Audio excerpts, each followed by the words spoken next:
Welcome class. This is History 3080, American history through military conflicts, in particular the Civil War.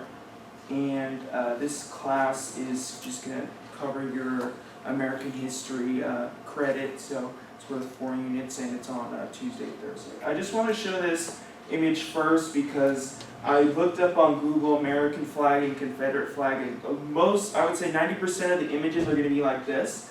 And this is actually not the official Confederate flag of the time. It was actually this one called the Stars and Bars. This one is actually a battle flag from one of the main armies, which was the Army of Northern Virginia. And pretty much after the Civil War, when the South, well, a lot of Southern people adopted this sort of flag as their kind of homage to the Southern states and their fight. So that's just something, a little tidbit for you guys to keep in mind. So I want to first just talk about what makes this class a little bit different than the usual 19th century American history class. And in this class in particular, I want to focus a lot more on the military battles and important military figures in the war. A lot of classes that you may have taken about American history for the time focus more on the social and geographical impacts that this war had, but don't really talk about the battles at all or the effect those had. So I want to focus on that. I want to also focus on the military tactics and key battles that we see that are super influential not only to the war but also to American history.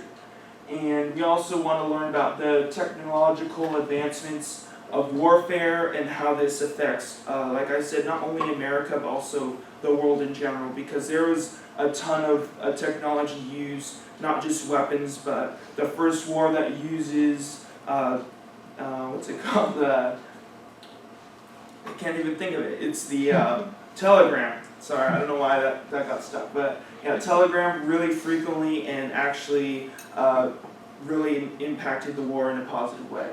And we also want to read and discuss the importance of this war, the typical American, and its effect on the United States today. As we can see, there's still tons of debate about the South and the mission of the Confederate States and what they fought for, and was it right or wrong? Not that far.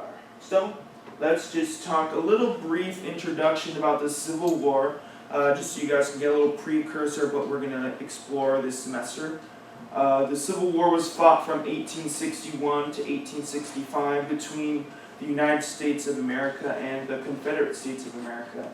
As you guys probably know, just in general, the southern states, pretty much all of them seceded from the United States of America, and they declared themselves their own country in order to have slavery, since they viewed the election of Abraham Lincoln as a direct attack on their states' rights.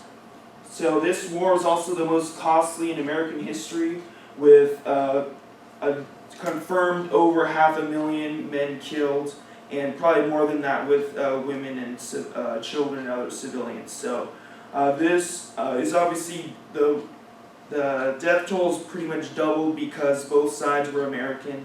So this is why it's like way more, and this is also extremely costly in American history books.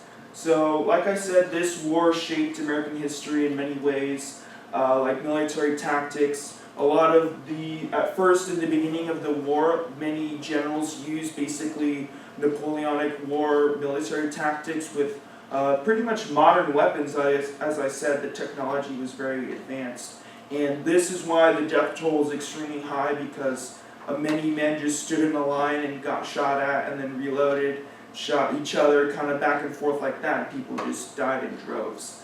And like I said, the social life of Americans was shaped drastically with the war, because it was on the home front basically. Many people had friends or family on either side, and they argued with each other and killed each other pretty much over this war. And like I said, the interpretation of the Constitution was also changed and reconsidered because the southern states viewed themselves as having a legal right to secede because they viewed their rights were being infringed, while the northern half of the United States viewed it as a violation of the Constitution. And after the war, things were written up and the Constitution was changed to ensure this would never happen again. And like I said, it also shaped slavery, reshaped slavery and how Americans viewed African Americans in the country, because before this there was rampant slavery and African Americans were viewed obviously as lesser than human, but after the war things were changed drastically with the Emancipation Proclamation, which freed all slaves, and just views during Reconstruction, which also changed drastically how African Americans were treated in our country. Like I said, military technology was changed drastically along with the use of the telegram and other technologies, which were amplified and expanded to help both sides during the war effort, and thus that was used in other countries as well during their wars and just in general. So this little end part is just a common question people have or claim people make, that, oh, the war was about states' rights and that's why the South seceded. Well, it was about states' rights. It was about the states' rights to own slaves. So I guess you can say that if someone ever brings that up. So I just want to go over some required texts. We're going to go over 3 kind of novels or just primary texts just for discussion and just reading, and we're going to have one kind of main textbook, which is just for historical background you guys can read besides the lectures and learn about that. So we're going to go over those really quick.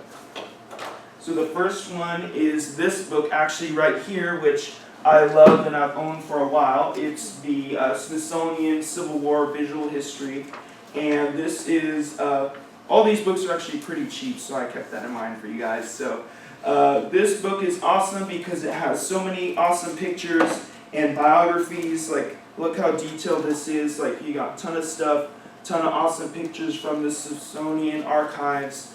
It's a great book, and we're just going to use this to read so you guys can learn more about what I don't talk about in class, and just for quiz reference, so you read this ahead of time and you know what is going to be on the quizzes.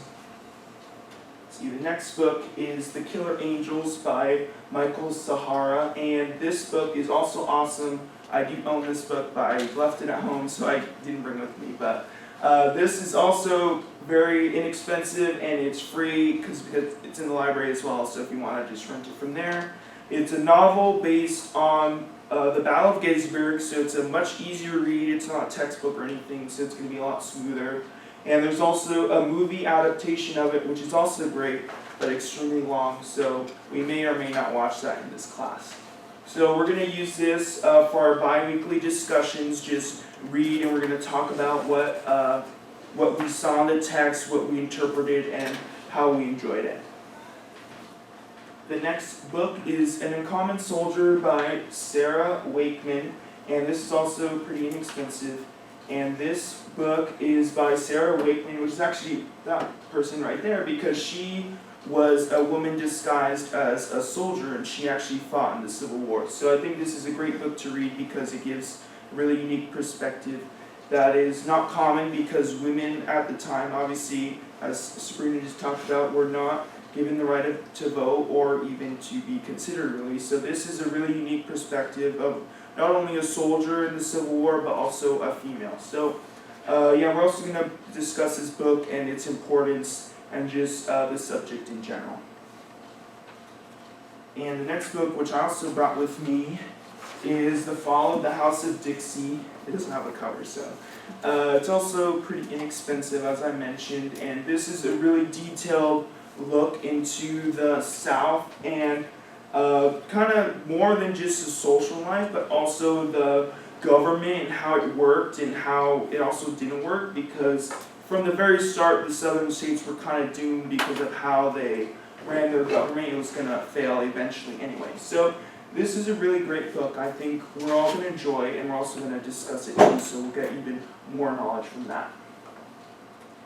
So this is just kind of like a little class assignment overview of what we're going to do.